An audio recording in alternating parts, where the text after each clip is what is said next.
I don't know if any of your audience knows like the chakra systems or anything like that. Oh yeah, we talk about it a lot here. Awesome. So the first, second, and third chakra up to the heart center are the earth body chakras, and those are the feminine.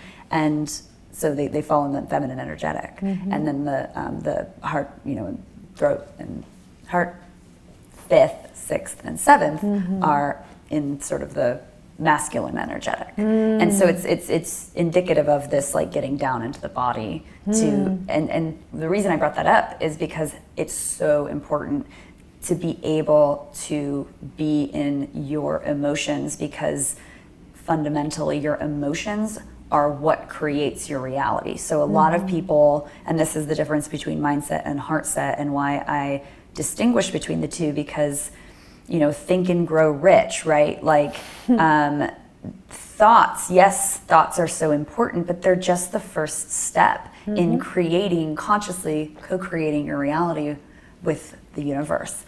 And because really it's about what you're feeling. So what can happen is, what happened to me, which I was shocked to find this out. I have my mind on such lockdown. It is such my best friend. It's so nice to me. It's, it's really on point. Yeah. And so when I wasn't seeing abundance flow into my life, I was like, what's going on? And I had a coach that I was doing a call with. He told me to pay attention to how I'm feeling.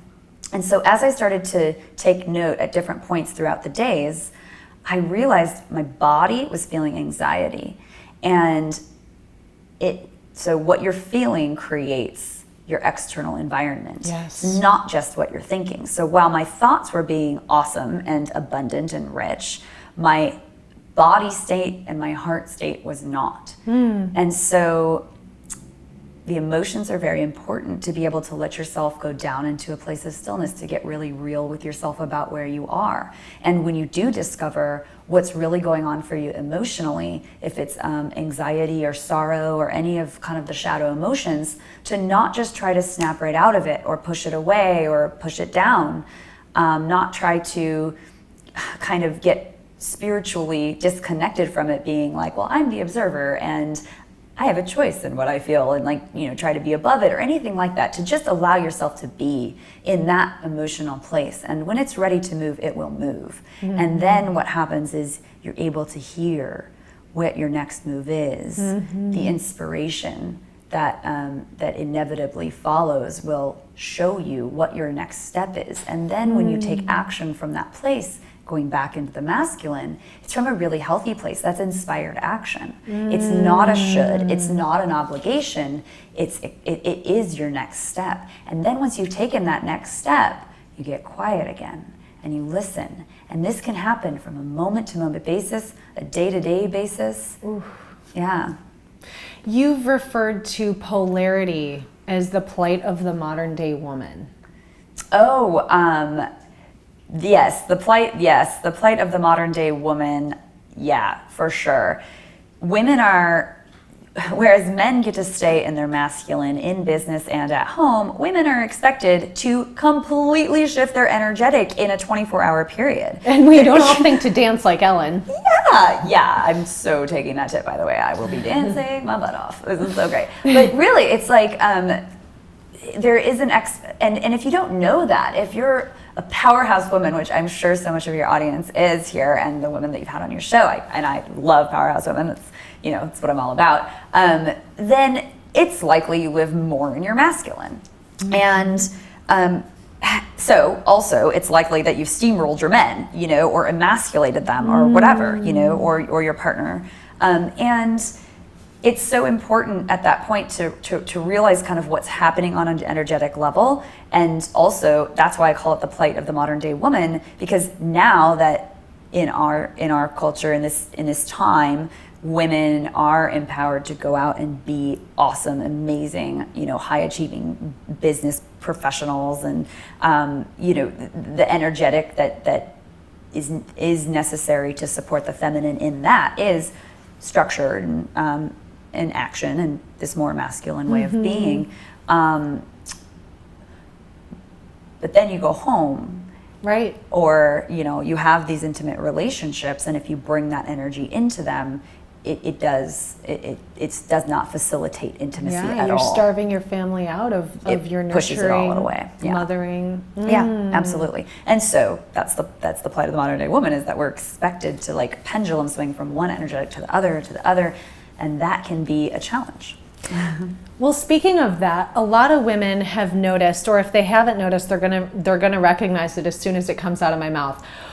A lot of women notice that when we do get home, we emasculate our husbands, and that's obviously working against us. How do we do that, and how can we stop doing that? Because I know that I've been very guilty of it myself. Yeah, it's gotten me here. No. Oh, girl, we've all been guilty of it, like, for sure. Well, I came up a long time ago. It's funny that it just came to mind. I haven't thought about this for a long time, and I love that it just came up right now. A while ago, because I was working with a client who was on the brink of leaving her family, 2 kids and husband, and I was a little bit at a loss because I've never been married. I ended up getting out of being a relationship coach because I was like, well, and then I moved in and I called myself a breakup coach because I was like, I do have experience with that. So, but obviously, obviously I can still offer help. And something I came up with during that time for myself and shared with her, and I think might have been in my book, can't quite recall at the moment because it was a few years ago, but I call it the 30-day Don't Change Your Partner Challenge. So for 30 days to restrain yourself from trying to change the very person that you're trying to love more, right? It's trying to create it's inviting you to create acceptance, but you don't even have to have acceptance at first. Just stop the habit of asking for things to be different in this person. So every time you hear anything coming out of your mouth that you think seems like you trying to help them, okay, so that's a huge thing that we disguise this actual controlling, trying to change somebody as is helping them. We see what's best for them, and we probably do. But either way, it's their journey, and we take away their autonomy if we try to tell them what to do. And plus, I know I rebel against people who tell me what to do. That's what's happening there. You become the mother to your partner, and they want to rebel against their mom. The teenager inside them's like, so. Accurate. So this 30-day Don't Change Your Partner challenge is starts with really seeing where you're trying to help, and realizing that is just another way of trying to change or fix or evolve your partner. Sure. Yeah. Which is probably not our job in the first place. Yeah. And after the results, by the way, of people who've taken this challenge on are amazing, because your partner ends up feeling those talons, release. And all of a sudden they're like, oh, and they can breathe and they can remember who they are without someone telling them who they should be. And I mean, we have such good intentions. And I don't just say that flippantly, but we really do have good intentions. We want to create more conscious relationships. We want to create more love and more communication, with our partners. And with women, that's how we do it. Women come together in conversation and in community, and they talk about what's going on in their lives. And together they help each other by giving feedback and reflections and questions, and they support each other through communication and intimacy in that communication. Yeah. With men, if they hear there's something going on, there's a problem, they immediately try to fix the problem. Right. They don't need more communication about it, right? There's a simplicity there. Because when a man gets together with another man, if one of them asks for, says there's an issue, it's so that the other person will fix the problem. Right. So there's just a difference in communication there. And so women's inclination, which works with other women, is to help each other. But with men, that's telling them that they don't know what they're doing, they don't know how to do what they're doing, and they're not good enough. Yeah. That's so interesting. One of the first things you ever told me when I think we were just discussing my own personal battles with masculinity and femininity and identity, you said you don't have to try so hard. Yeah. What did you mean by that? Yeah.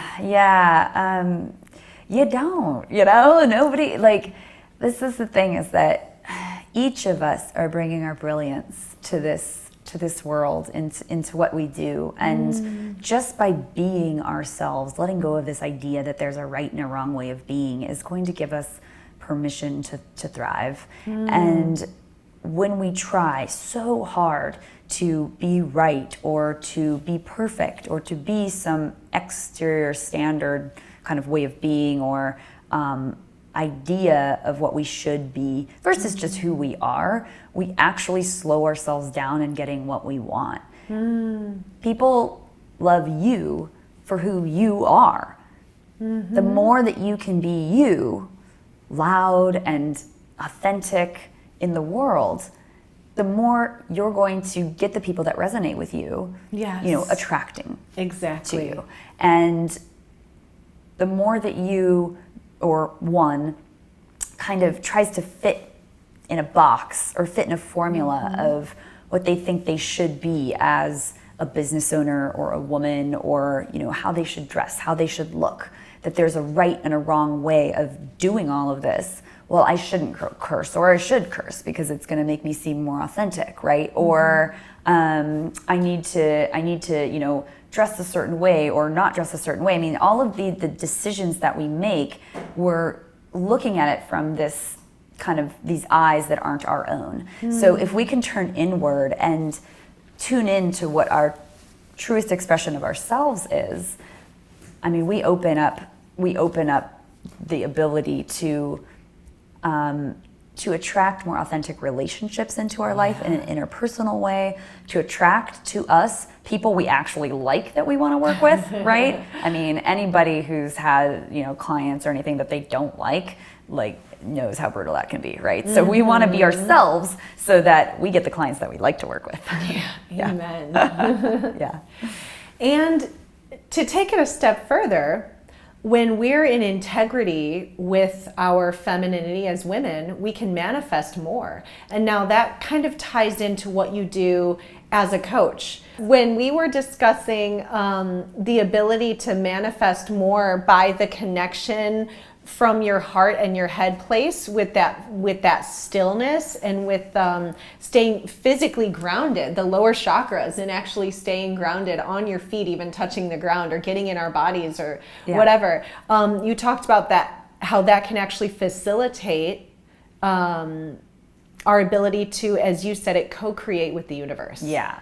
And that was maybe the first time I'd ever heard anything of the sort. And it just really blew my mind. Cool. Yeah. Awesome. Yeah. I mean, basically, like, when you move into the body and into the emotions, and you get really honest with yourself about what you're really feeling, or what you really want, or who you really are, you eventually get to this place of stillness. And I feel inclined to put my hands on my heart. This place of stillness will tell you where to go next, like I said. And what that is it's tuning into your intuition. Women, one of the biggest strengths we have is, we're magicians. We have such a close connection with hearing the universe through our intuition, in our gut. Feeling that gut response to something, the what is your first instinct, and letting that be right. And when we can learn to trust ourselves, knowing ourselves well enough, loving ourselves, accepting ourselves, we can then eventually take action when we get those intuitive hits. And so manifestation occurs when you get out of your own way, right? It's like, when we, if so many examples here, I'm like, which one do I choose? So basically, if we really want to call in what we want, co-create with the universe, we have to be in flow. We have to be listening to what those next steps are, and cutting everything else away. When you said earlier, you were doing a lot of busy work, right? Yeah. You notice that because you realize it's like, those are the shoulds. Those are the things that we think we should do in order to get where we want to go.